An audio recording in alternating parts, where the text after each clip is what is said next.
Check. Hello. Check. Hello.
Mic check 1, 2, 3. Check test 1, check 1, 2. Check 1, 2, 3. Mic check test 1. Test 1, 2. Mic check. Testing 1, 2. Check 1, 2. Hello, mic check 1, 2.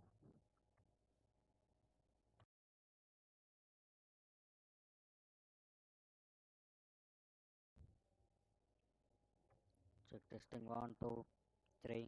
Mic check 1, 2. Mic check 1.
Uh, Very good afternoon to all of you. At the outset, I extend a very warm welcome to the print and electronic media. I am Justice Ramasubramanian, Chairperson of the National Human Rights Commission. Uh, to my right is Dr. Justice Bidyut Ranjan Sarangi, who was a judge of the Odisha High Court and then who went on to become the Chief Justice of the Jharkhand High Court. He is now a Honorable Member of the National Human Rights Commission. To my left is Srimati Vijaya Bharati Sayani, Honorable Member of the National Human Rights Commission. We have Dr. Justice Shami Makhtar, a former judge of the High Court of Judicature at Hyderabad for the combined states of Andhra and Telangana, and later the judge of the High Court of Telangana. He is at present the chairperson of the State Human Rights Commission. A couple of points. One is the National Human Rights Commission, as all of you know, was established under the Protection of Human Rights Act 1993 to be in tune with the Paris Principles. So we have a lot of functions are ordained to the Commission, and unlike in other countries where there is only one human rights institution, in India we have one national human rights institution at the national level, and we have different state human rights commissions at the state level. This is because under the 7th schedule to the Constitution, we have the subjects divided into state list, union list, and concurrent list, and the police and law and order fall under the state list. Therefore, states are entitled to constitute their own human rights commissions. That is how we have state human rights commissions. One of the functions that is entrusted to the National Human Rights Commission is to reach out through the NGOs, human rights defenders, members of the civil society, etc. In fact, the object of holding a camp sitting, we came to Hyderabad, we started a 2-day camp sitting from yesterday. Yesterday, we are three, my chairperson and myself as chairperson and the two honorable members, we formed 2 division benches. In the division bench headed by me, we took for disposal 36 cases from the state of Telangana. In the second division bench, headed by Dr. Justice Bidyut Ranjan Sarangi along with Madam Vijaya Bharati Sayani, they took up 51 cases. So about 36 plus 51 cases were disposed of yesterday. In the sense, we were taken up. Some cases had to be adjourned because of non-appearance of complainant or because of compensation already awarded, paid, but proof not produced. So other than that, most of the cases we could dispose of. After these 2 sittings of 2 different benches, we had a full commission sitting, and this full commission yesterday evening took up about 19 cases. I'm happy to tell you that wherever we have passed orders for payment of compensation in the case of custodial death cases, payments had been made in most of the cases. Payments have been promised to be made within 4 weeks in some cases, and a compliance report promised to be filed within 4 weeks. So totally 81 cases, 51 plus 36, 87 cases taken up in 2 different benches, 19 cases taken up in the full commission. That is what we did yesterday. Today morning, from 11 to 1, we had an interaction with the officers of the state government, the Chief Secretary, the Director General of Police, the Director General of Prisons and Correctional Services, then the secretaries to the government of various departments of the government of Telangana were all present. There are certain issues on which we focused our attention. Some of them related to women and children, farmers' issues, then disabled persons, lot of the education, where the lack of facilities for the hostel children, scheduled caste corporations, the marginalized communities welfare, all that we had taken up today morning.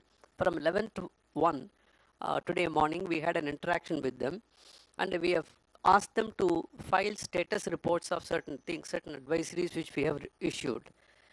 Then today afternoon after lunch from 2 o'clock to 3:30, we had an interaction with the NGOs, human rights defenders, human rights activists, and the civil society members. In fact, a lot of them have come up with a lot of suggestions.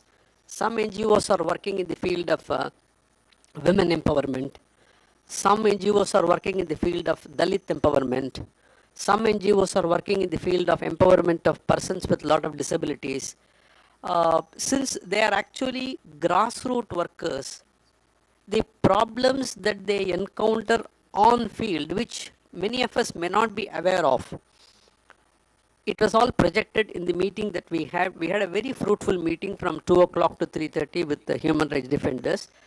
In fact, we have requested them to send us a brief note on what NHRC should do to improve the quality of all sections of people, be it the underprivileged or the scheduled caste or the forest dwellers or the physically disabled or abandoned children or orphans or elderly citizens, physically disabled, mentally challenged, etc. So all of them have promised to send us the recommendations or what they want us to do, how to take it further. So this is how it happened from 2 to 3:30. Then we thought we will have a brief media interaction so that we know what is happening on, what is happening on society much more than we know. And I am happy to tell you that we have a team which reads almost all newspapers and also see the social media posts. And whenever there is a social media post or a newspaper report that a death has occurred in police custody, a death has occurred in judicial custody, somebody has fallen to the drain and died, some case of poisoning is reported, some suicide has taken place in a school, in some hostel there are no facilities. Whenever we find such reports, the commission takes suo motu cognizance of the newspaper reports. In fact, in the past few years, the number of suo motu cases that we have taken cognizance of on the basis of newspaper reports is on the rise.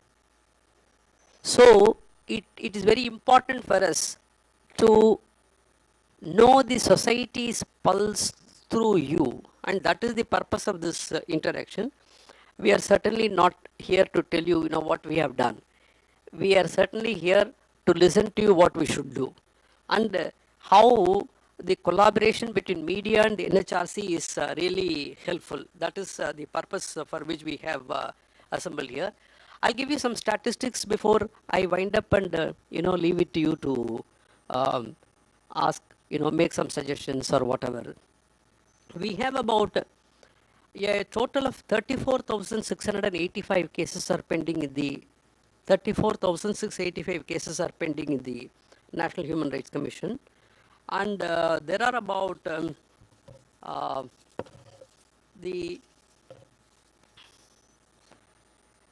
all over India. This 34,685 is all over India figure, and the total number of police custody death cases is about 285. The total number of judicial custody death cases is about 2,532. Actually, as per the directive issued by the National Human Rights Commission in 1993 itself, followed up in 1997, if a death occurs either in a police station or in a jail, the authority should send a report to the commission compulsorily within 24 hours. And we are happy to inform you in 99.99% of the cases, we get that report. Immediately, we call for all the related reports, case diary entries, general diary entries, when the arrest memo, the magazar, the seizure memo, the panchanama, then postmortem report, viscera report, forensic sensitive report, all that is called for. And we have an investigation division which independently analyzes whether the death happened as due to natural causes or due to unnatural causes. Because as per the directive issued by the National Human Rights Commission, irrespective of whether a death has happened due to natural causes or unnatural causes, the death should be reported compulsorily. In 99.99% cases it is reported. The balance 0.01% cases where it is not reported, it comes to our notice through human rights defenders or through the press.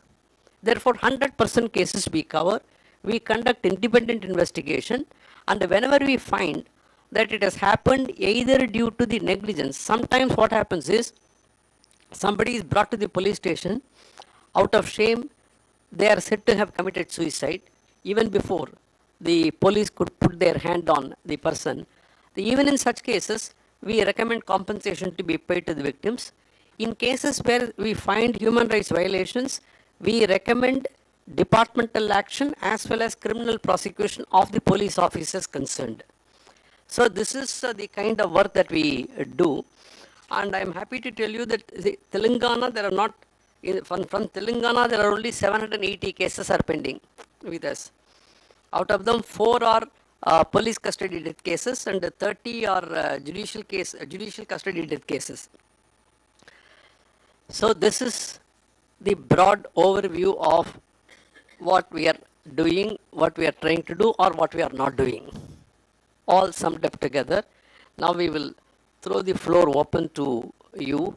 If anyone wants to ask any questions, let them first tell their name, the media that they represent, and then they ask the question so that we know.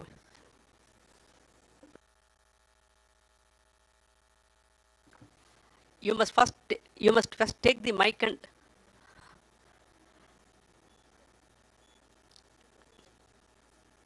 Sir, Ujjwal from PTI, yes. I just wanted to know, you said a lot of suo moto cases are on the rise. Yes. Can you give us a little bit of figures as to, on an average, maybe perhaps on a year-to-year basis, how many cases are registered on suo moto basis and what is the increase? Just a minute. We have the statistics.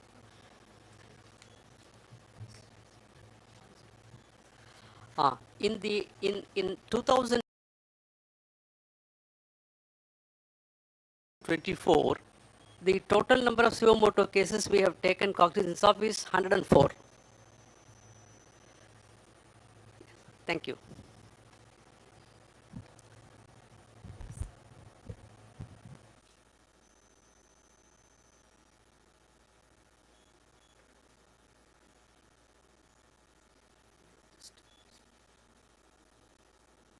In fact, the number of cases registered suo moto are on the rise. Let me give you the statistics. In 2021, the number of suo moto cases registered were only 17. 2022 it was 60. 2023 it was 117. 2024 it is 105. 2025 up to this it has already crossed more than 50. Thank you. Sir, this is Siddharth from the Hindu. If you could just share a few of the concerning cases which were brought to your attention yesterday, give us insights into it. See, the one I should also tell you, one difficulty that we have is people think that if there is an institution which is active, they think all their problems can be solved. So, like for instance, we had family disputes, etc., which we can't really solve. But some of the cases which came, for instance, yesterday we had a case where a juvenile was arrested, produced before regular court and remanded to custody. He remained in regular jail for 40 days before he came out. Then the case was shifted to the juvenile justice court, etc. But we said, irrespective of the outcome of the prosecution, the very arrest and the detention and allowing a juvenile to spend 40 days in custody in a regular jail is horrible. So we have awarded compensation yesterday of, I think, I don't remember, maybe 1 lakh or 2 lakhs we awarded compensation to the family. Then number 2, we have taken suo moto cognizance of about 886 cases of food poisoning in schools. So that we have asked the government officials to monitor why it has happened and send us a report. So these are something, and there are also, other than what happened yesterday, in fact, our I can tell you very proudly, after when this year began, we had a complaint from a lady in Bihar that her daughter has been kidnapped. The police registered an FIR, nothing happened. After 6 days, she approached the National Human Rights Commission. Within 3 days, because of the efforts of our investigation division, Dr. R.P. Meena is here, Director General. Within 3 days, the girl was traced to a remote place in Rajasthan where she was about to be trafficked across the border. She was rescued to the family. So these are some, gratifying moments. Thank you. Also, sir, regarding the compensation, how does the commission follow up whether the compensation is being given or not? Yes, what we do is earlier, we also learned by mistakes. In the past, the commission used to pass orders for payment of compensation and close the case. Now what we have done is, we are not closing the case. We are passing recommendation for payment of compensation. We are keeping the case pending and we compel them to file compliance report. In fact, yesterday there were several cases where payments had been made, compliance report were not filed, therefore we simply adjourned it. We also ensure that the payment is not made. See, many times, very poor people. Yesterday there was a couple from a tribal area. We were not sure. The government said 3.5 lakh compensation paid. We couldn't, fathom that this people could really handle the 3.5. When we asked, they said they produced, they had a bank account, it was transferred to their account. So these are issues, beyond a point it becomes, see, 3.5 lakhs for educated people is not a big money. For them, how to protect that is a question which but then we ensure that it is transferred to the bank account. Thank you. Sir, this is Ujjwal from PTI again. Yes. Sir, just one particular question.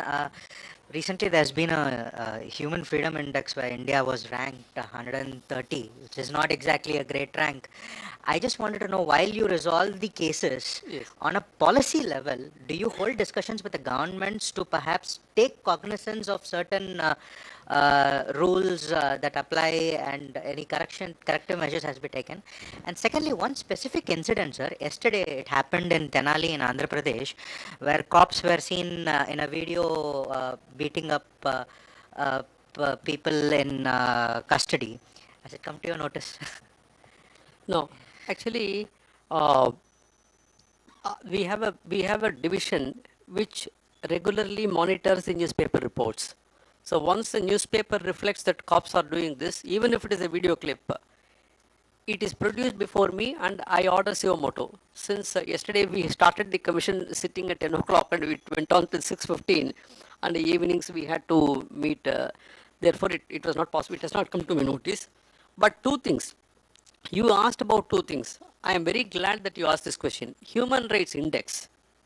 And number two, except dealing with cases, do you deal with governments? We do deal with governments. Last week we held sittings at Bhubaneswar.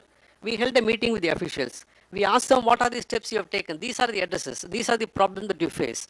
In fact, the honorable members on both sides, they make spot visits. They find out what is happening on ground, and then they pull up the authorities. Why this is done, why this is not done, etc. We do that. In so far as Human Rights Index is concerned, there is a very strange thing at the international level. See, there is one particular country I cannot name. The Human Rights Index is of a very high rank of that country. But in terms of Freedom of Press Index, it is far below. These indexes work in a very strange way. That is a country which affords protection to investors. So,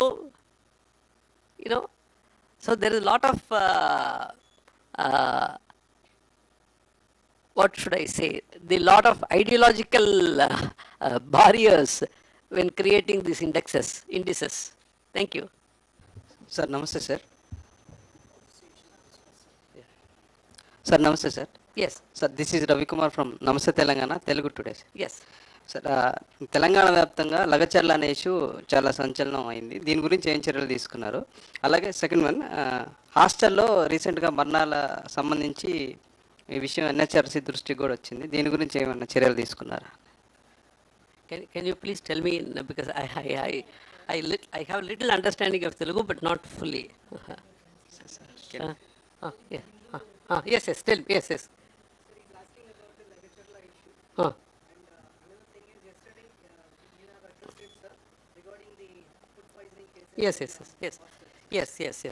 We have today we have asked officers as to what are the steps taken by them to ensure that quality food, and they said they have suspended some contractors, they have cancelled some contractors for supply of food, etc.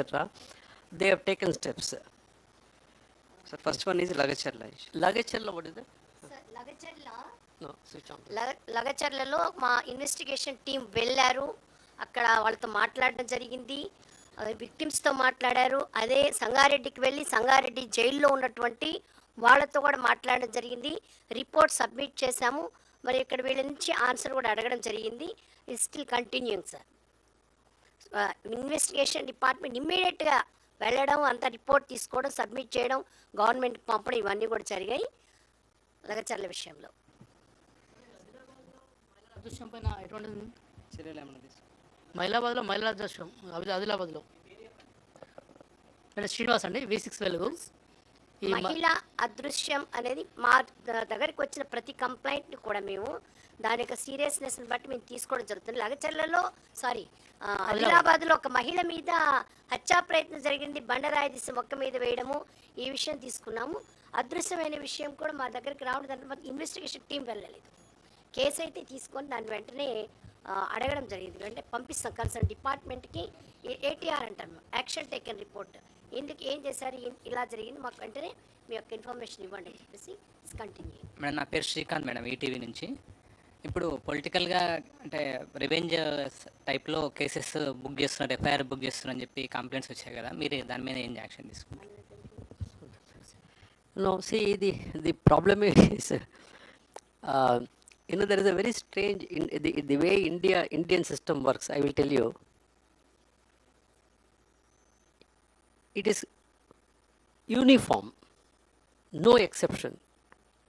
Once you get elected to power, you speak the language of power. Once you get defeated, you speak the language of democracy. This is universal phenomenon in India. So people like us will have to be little guarded. Why we have a state human rights commission? It's a good question. Why we have a state human rights commission? Some state governments think if NHRC comes, they say, oh, why are you coming? Because somebody is in power. Therefore, if there is a state human rights commission, ultimately we look at people and not people belonging to a political party, B political party. Wherever it happens, at whosoever hands it happens, it should be addressed by us. That neutrality is what actually we try to maintain. Therefore, sometimes we ensure that the procedural safeguards, while we take notice, are not violated at all. Because when we take care of procedural safeguards, nobody can say that this is A, this is B, etc. Right? Sir ఒక చిన్న sir, ప్రధానంగా NHRC కొన్ని remote ఏరియాస్లకి మరియు కొంచెం మారుమూల ప్రాంతానికి వాళ్ళు కూడా వచ్చి ధైర్యంగా ఏదైనా సమస్య పైన కంప్లైంట్ ఇవ్వాలంటే ఇంకా ఏ విధంగా దోహదం చేస్తే వారికి వెళ్తుంది sir? Lot of action is being taken. Remote area number 1, there you don't have to come to Delhi. We are accessible online. You can file complaints online. You have NGOs. Even if a local newspaper reports, we have people who to take care of local newspapers that we take note of. As I told you about a girl being rescued, it happened in a very remote place in Bihar. How did that family get justice? We are accessible to nook and corner of the country. Sir, రీసెంట్గా ఒక issue ఏంటంటే సమస్య పైన అధికారుల దగ్గరికి వెళ్తే కూడా పట్టించుకోవడం లేదు, అక్రమంగా కేసులు కూడా బనాయిస్తున్నారనే ఒక ఆరోపణలు మాత్రం ఎదురవుతున్నాయి sir.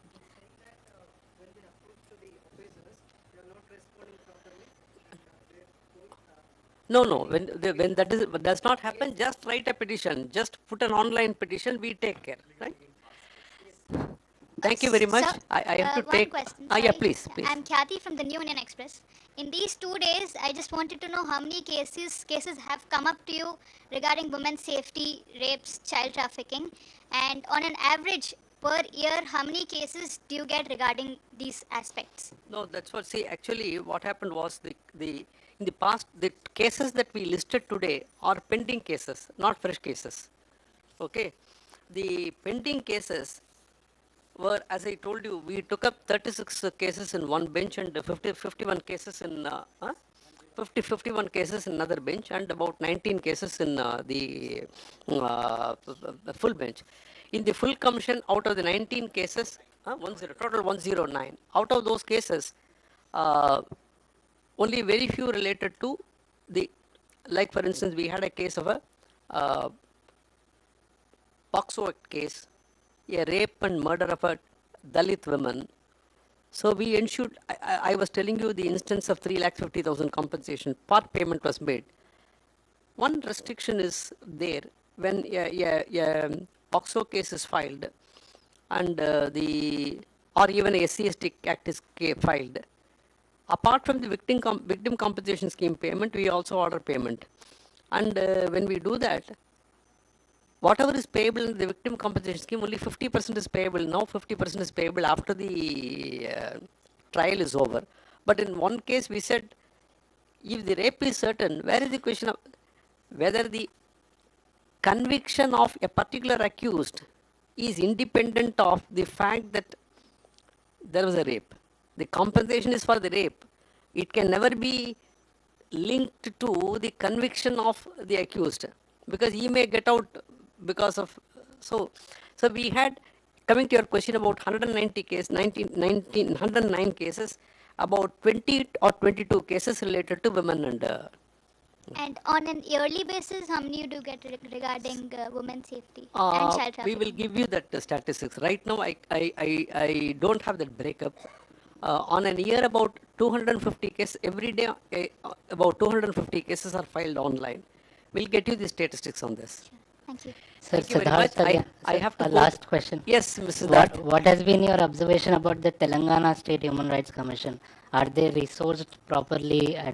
Are they empowered enough? No, actually, they have taken over. My good friend, Dr. Justice Shamim Akhtar, has taken over very recently, about 4 months ago, April 17th.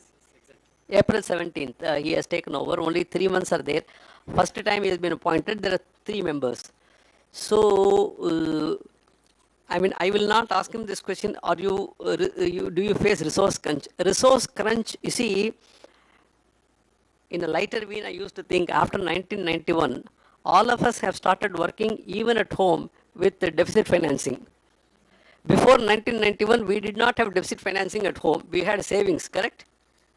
After 1991, it became deficit financing, and I don't think SHRC can be an exception to that. But you see, we can always run. That can never be a problem. Thank you very much for